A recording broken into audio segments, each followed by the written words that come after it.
In the first place, I went direct. He asked me, okay, you're an anthropologist. I said, yes, that's right.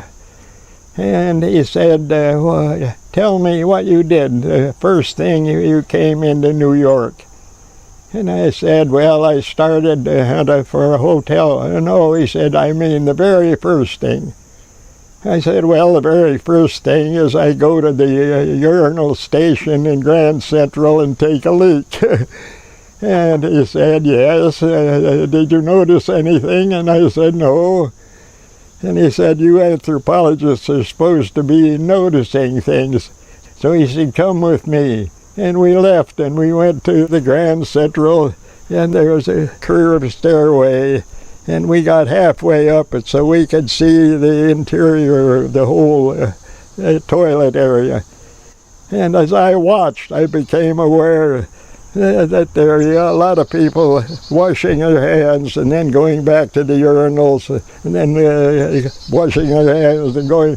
The thing was a hive of homosexual cruising, and I hadn't seen a thing. And then as we went back to the hotel, he would point out, this is a group of heterosexual women who are prostitutes, and here are the homosexual prostitutes. And all these people were saying, hi, Doc. And,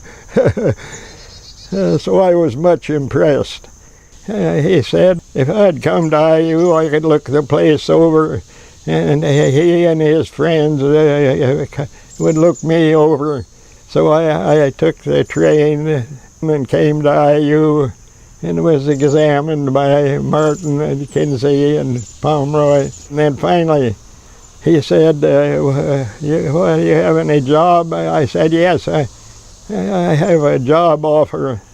The river-based and archaeological thing.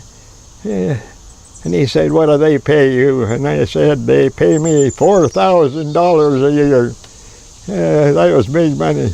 He said, I'll give you $4,150. So I said, okay. I felt like a little boy that fell into a candy shop.